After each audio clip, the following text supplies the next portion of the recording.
Assalamualaikum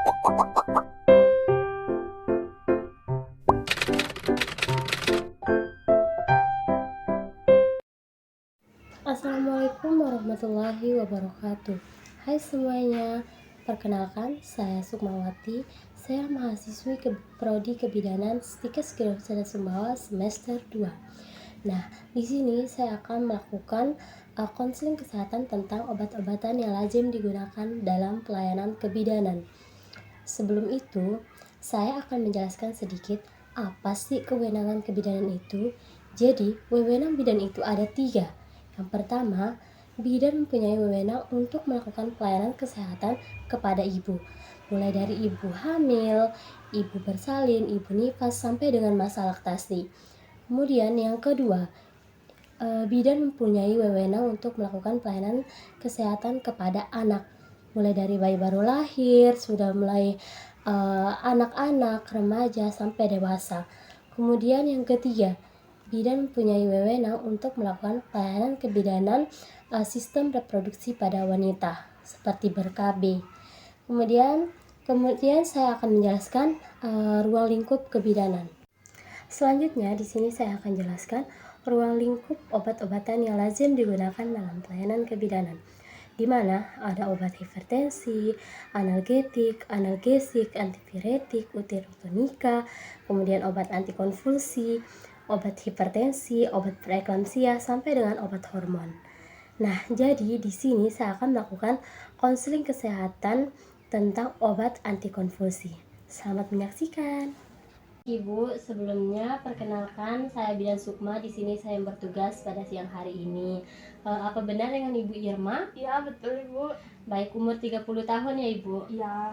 Baik, ada yang bisa saya bantu Ibu? Jadi gini Bu, jadi saya kesini itu untuk mengonsultasikan obat kejang yang saya konsumsi.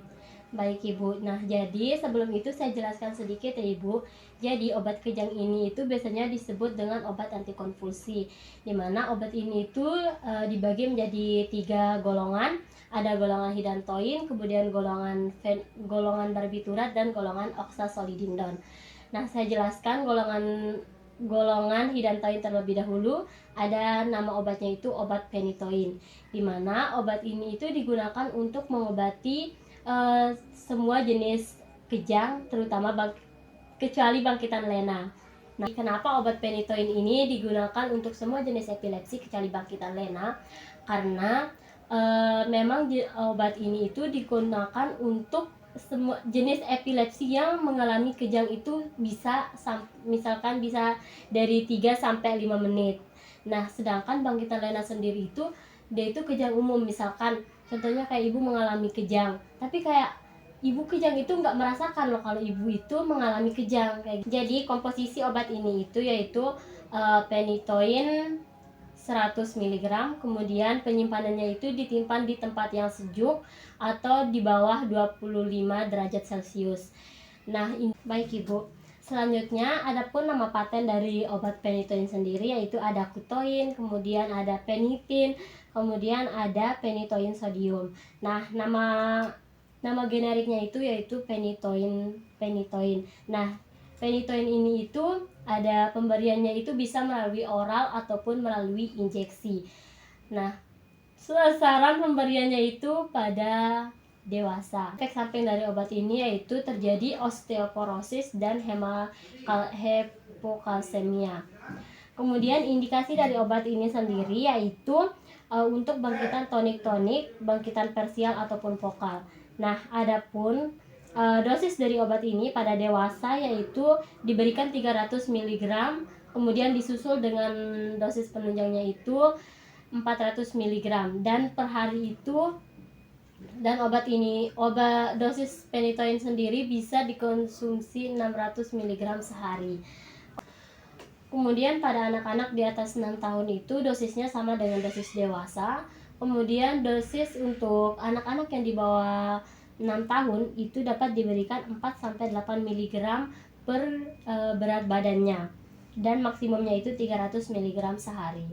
Kemudian selanjutnya saya akan jelaskan untuk golongan kedua yaitu golongan barbiturat. Ada nama obatnya itu yaitu obat phenobarbital. di mana obat ini yaitu senyawa organik pertama yang digunakan dalam pengobatan antikonvulsi. Jadi obat phenytoin ini yaitu obat yang pertama kali digunakan dalam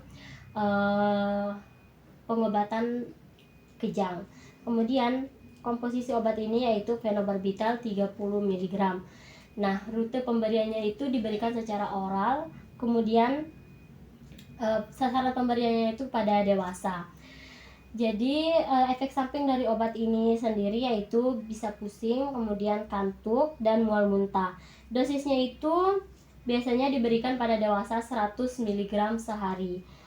Kemudian indikasinya pada obat ini yaitu jangan dikonsumsi pada kondisi asma berat atau ketika kita mengalami asma jangan konsumsi obat fenobarbital ini. Nah, selanjutnya kontraindikasinya itu pada orang yang mengalami hipertensi atau tekanan darah tinggi. Adapun nama generiknya obat ini yaitu fenobarbital, kemudian adapun nama generik dari obat ini yaitu fenobarbital, kemudian nama patennya itu yaitu fenobarbital sodium dan sibital 200. Nah, selanjutnya saya jelaskan golongan yang ketiga yaitu golongan oksasolidindon.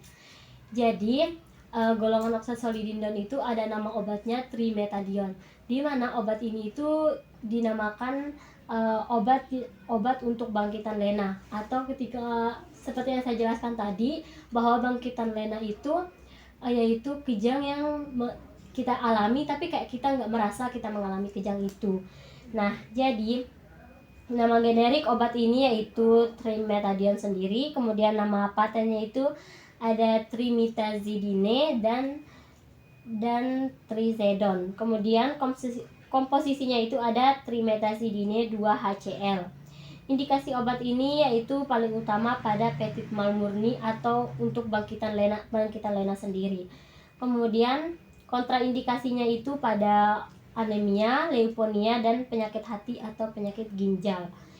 Nah, efek samping dari obat ini ada dua. Ada yang ringan itu seperti sedasi dan hemaralopia. Kemudian gejala beratnya itu atau efek samping beratnya itu gejala pada kulit atau ruang kulit. Kemudian dosis obat ini yaitu diberikan pada dewasa 40-60 mg sehari. Jadi pemberian obat ini itu rute pemberiannya itu melalui oral, kemudian dia sasaran pemberiannya itu pada dewasa, dan penyimpanannya itu di tempat yang sejuk atau di bawah 25 derajat Celcius. Bagaimana Ibu? Nah, ini contoh dari obat phenytoin, Ibu bisa lihat sendiri. Oh iya Ibu. Kemudian ini contoh obat fenobarbital, dan ini contoh obat trimetadion. Jadi obat phenytoin ini bisa diberikan secara oral dan juga injeksi. Baik Ibu, apakah ada yang lagi yang ingin ditanyakan Ibu? Ada pertanyaan serius? Oh tidak ada Ibu, saya sudah mengerti. Baik Ibu, kalau sudah mengerti apa bisa diulang kembali apa yang sudah saya jelaskan tadi? Baik Ibu, dengarkan tadi di jenis obat antikonvulsi ini ada 3, yaitu ada golongan hidantoin.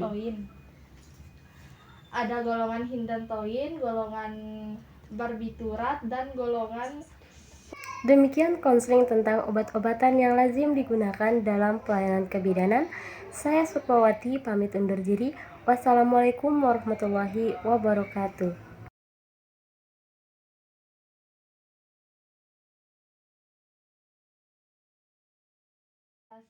Apa yang Ibu sampaikan, kalau begitu saya permisi dulu ya Bu ya. Ya baik Ibu, mari saya antar Ibu. Oh, silakan Ibu. Apakah ada obat yang aman dikonsumsi oleh ibu hamil ketika mengalami kejang? Oh iya, kalau itu ada nama obat yang aman dikonsumsi ibu hamil ketika mengalami kejang.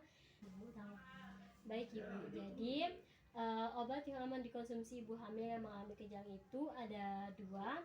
Ada nama obatnya lamotrigine dan levetiracetam. Dan dia obat ini itu tidak mempengaruhi produksi ASI maupun kehamilan ibu. Oh baik Ibu. Jadi tidak ada masalah ya Bu ya kalau mengonsumsi obat tersebut. Oh iya Bu, tidak ada Oh, masalah. baik Ibu, terima kasih ya Bu ya. Demikian konseling tentang obat-obatan yang lazim digunakan dalam pelayanan kebidanan. Saya Sukmawati pamit undur diri. Wassalamualaikum warahmatullahi wabarakatuh.